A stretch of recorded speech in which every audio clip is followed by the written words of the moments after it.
Well, a good afternoon to OU at 12:30. I don't know if that came out right, but a good afternoon to y'all. Do you? Oh, y'all. That's the wake-up call. Dirt. Dirt. You know, Dr. April's just got in here, and I've already got a question for her. Oh, my gosh. This is Oh, gosh. What's the question? This is going to be a good one. Well, you were talking about that signage the other day. Yes. But I forgot to tell you, before I heard you explaining a little bit more about that, I just, I'm driving by your business there at the corner of 4th and Evergreen. And, you got to watch that new stop sign. Well, yeah. And so I only had a second, and I was kind of hungry, and I know I need new glasses. I thought I saw one of those, easels out front saying, lunch special, chicken and noodles, $4.99. Did I see that right, or do I need a new glass prescription? I think you might need some new glasses. I don't think that was what it was. But we don't sell food at our clinic. It looks like one of those lunch things, Yes. Yeah, eat at Joe's or something. Yes. Yeah. So, I could buy. I can't buy because they're like thousands upon thousands of dollars. But one of those nice signs outside of the clinic, that scroll through. And yes. That would be really nice to have. Maybe in the future, right? Maybe in the future when you don't have 15 kids at home or something, right? Right now, I just have a poop joke out there. I like the poop jokes. Is that right? Oh, yeah. Oh, I got to see this. Yes. Yeah. But it's good stuff indeed. And it's great to talk to you because, things are going well. People around the town and in the area, they're coming to you with their problems. Yes. And that's what you want. Yes. People are starting to open up more and learn what pelvic floor physical therapy is. Mm-hmm. So it's great. Our clinic is doing better this past month than it has since we've almost been open for 2 years. October will be 2 years. Wow. Boom. So we slowly are continuing to grow, and more people are learning the benefit of seeing a pelvic PT. I like it because, people are like, well, before you started doing this, I've never heard anybody talk about this ever. Yeah. And I love it. And I think we were reaching the people for you, and you're making a difference in their lives, and that should be commended for you. Well, thank you. Yes, we see actually a lot of healthcare providers too and practitioners in the area, and most of them said too, like, I had no idea this could be helped by pelvic floor physical therapy. And they went to school for this stuff, kind of. Yeah, they go to school, medical school, and they're just not told about this. It's not part of the curriculum. So most people, when they think of healthcare, they think of medications and surgery.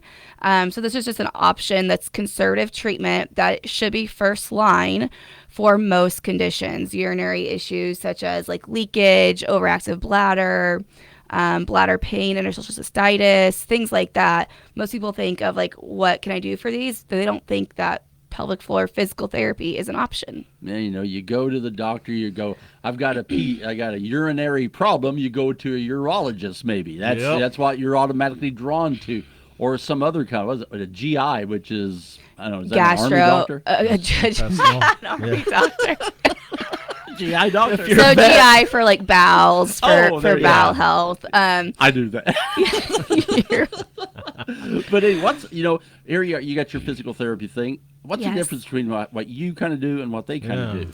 Yeah, so in med school, urologists and GI doctors, they're learning more about, medications, pharmacology things, surgeries they can do to help patients. And sometimes those are definitely needed, medications or surgeries. But what we look at is more of the musculoskeletal system and the nervous system.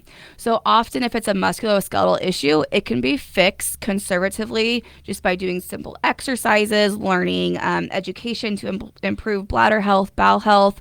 We are not recommending or prescribing medications. We're not recommending surgeries unless we truly think that a surgery is needed. Then we will tell people, yes, you've done this rehab. This will help with the surgical outcome. But we do think to address, for example, let's say a prolapse. If the prolapse, which is either the bladder, uterus, or rectum for women, is coming outside of the vaginal canal, if it's to that extent where you can see it externally, we do recommend surgery for that. A physical therapist, we can't just put that back up in place. We can definitely help resolve symptoms and get rid of symptoms. And if it's just a low level prolapse or it's just slightly coming down, first line treatment is pelvic floor therapy, and surgery shouldn't be recommended for that. But it's within our scope to help people make those decisions. Like, we do think, yes, go ahead and see a surgeon or your gynecologist for that surgery. Or no, see us and you can take care of your problems and save thousands of dollars Yeah. by not having a Yeah. surgery that sometimes doesn't work. Often with surgeries like that, Sure, I've it heard of helps. nightmares of that. Yeah, and it might help immediately, but then people go back to their old habits of constipation and straining and lifting heavy and not lifting properly, and then the surgery fails. Those surgeries don't last a lifetime. So, and then sometimes too with surgeries, patients have worse outcomes afterwards. They're not expecting urinary leakage or all this pelvic pain, and sometimes that's what happens. So then they see us with all these other issues. So, we recommend the difference really between us and physicians is that we cannot prescribe medications, we cannot do surgery, but we're looking at the underlying issue that's been leading up to why you have a problem now and addressing that issue. So addressing the muscles, addressing the nervous system. Yeah. Just like you said there, I think people are curious about this, and some have these issues and some don't. But I think people really remember when, like you said, that's a good example, the prolapse situation. Do you have any other examples of stuff like that and how physical therapy can help those problems? Yeah, so let's talk about urinary urgency. Okay. So going to the bathroom, normal is every 2 to 4 hours. Okay. We often see patients in the clinic that are going every half an hour, every hour. It's interfering with their traveling. It's interfering with their work life, especially for healthcare providers or teachers going back to school. If they're having to go to the bathroom every 30 minutes, they can't leave the classroom. Oh, that'd be tough. Yeah. Yeah. So they're like stuck in their classroom with the kids. So working with these patients, women or men, I see men too with urinary urgency issues that can't hold it. So sometimes the urgency leads to leakage because they can't hold it long enough and then they leak getting to the bathroom. Or for some people that are traveling for their job, they're on the road all day. They can't hold their pee. They have to sometimes pull over to the side of the road, sometimes pee in a cup. Yeah, you got to do what you got to do. Yeah, and that's not normal. No. we can help those people get to every 2 to 4 hours, be able to hold that urge until they can make it to a bathroom. So that's one example is the urinary urgency. Another one is patients who have leakage with exercising. So a lot of people just think like it's common to leak with exercise or jumping or running, and that is not normal. It may be common as you age or after you have babies. It may be common, but it's not normal, and it can be completely eliminated. All right, which is great. Yes. You can eliminate the elimination. There you go. That would be an awesome thing. Myths. You talk about you talk about leakage and stuff. Are there some myths about leakage problems? Tell me a little bit. Yeah. So everybody just thinks as you age, you're going to start peeing your pants. We don't want that. Yeah, we don't want that. And that is, like I said, it may be common, but it is not normal. So I have worked with people 70s, 80s, 90s. It's never too late to start addressing these issues. Very good. Typically, if you are active, it's easier to treat the issues as you age. If you're immobile, sitting around home all day, don't have a healthy lifestyle, it's a lot harder to fully eliminate the leakage. But I've had people in their 90s completely stop having to wear a pad.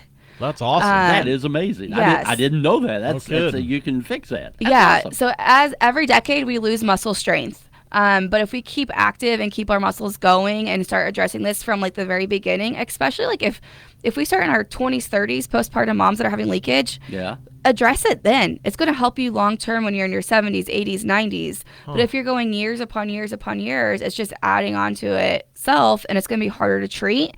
Definitely doable, but it's going to be harder and longer rehab process. Obviously, the earlier you start something, the better off you are, because don't let it get too bad down the road, because then it's going to take a lot to get that fixed. Even with back pain, we see that a lot in the clinic. Well, I thought I could treat this by myself, or I thought the doctors told me just give it a couple of months after having the baby and things will get better. Well, it's been a year, 2 years now, and I'm still having the pain. So like if you're having issues with urinary leakage or pelvic pain beyond the first 1 to 2 months of postpartum, you definitely need to get in and see a therapist. It's definitely easier to treat. The rehab process will be a lot shorter. It'll save you money.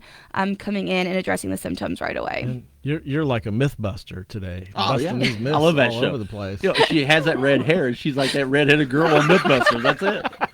You have a trend life, and is that what you do? That'd be a fun show to be on, no doubt. Well, it's amazing that your clinic's doing awesome and you're helping people left and right. What's been your number one thing you see the problem around here that people come to see you about? I'm kind of curious. Oh gosh, I know there's lots of them, but it's a wide variety. We've been seeing even like wider gap of like differences. It used to primarily, I would say, be like urinary leakage or pelvic pain, pain with intercourse. We're starting to see a lot more pregnant moms that are not even having symptoms; they're just coming in for labor prep. Good. The message is getting through. Yes, it's getting out there. We're seeing a lot of postpartum moms, SI, low back pain. I was just telling, I've had 2 patients yesterday and today that came in for low back SI pain, not even pelvic floor issues. And ideally, what I say is hip pain, low back pain, those are connected to the pelvis, and general physical therapists can definitely do a great job helping those. But if you're not getting full resolution of your symptoms, the pelvic floor muscles are often not addressed with general physical therapy. And the pelvic floor muscles are a stabilizer for the hips, the SI, the low back. So if we're not addressing that large group of muscles, part of the picture is being missed. So we're starting to get a lot more people who aren't even having pelvic floor per se symptoms of urinary or bowel issues, but low back, hip pain. I really can't say like a number one thing that we're seeing right now. A wide variety. So everybody's different. So everybody's having these different issues. We're starting to see more kids with pelvic floor issues, more males that are calling to get in for prostate issues or urinary leakage or urgency. So wide spectrum. That is awesome to hear. Yes. So what do they do? Call us. Give me a call.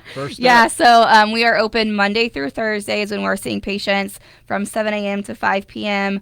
Lori is our patient care coordinator. Give her a call. She can explain any questions you may have, whether it's on how many visits we typically are seeing patients for, which that does depend on your symptoms. Whether like the insurance question, what our prices are, things like that. Call our office and Lori can help you get those questions answered. What's that phone number? 217-705-5077.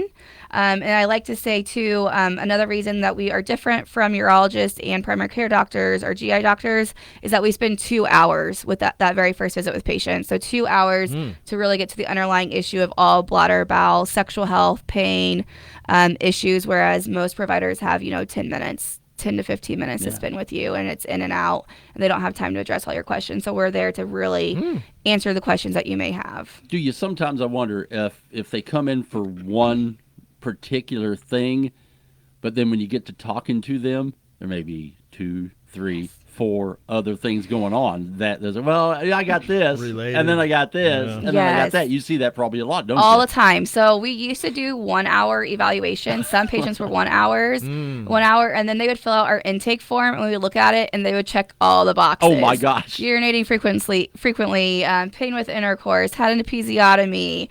Hip pain, TMJ pain, everything. We're like, okay, this is going to take more than an hour. I see 2 hours coming up. Yes. So now what we do is we do 2 hours, ideally with almost all patients. And if we don't need that full amount of time, it's great because we can actually start a treatment then and there and run them through all their exercises and get them relief that first day. So we use that 2 hour time. Well, awesome. Good deal indeed. So thank you much for coming in. Thanks for doing what you're doing, helping people out. It's an awesome thing. And we'll talk to you again. Awesome. Thank you. Follow us on Facebook. Yes, definitely. And see our Facebook page for this video. Yes. And you can just click right on there to get to their Facebook page. We'll talk to you again. Thanks. BD, talk to you on the drive home tonight. Sounds good.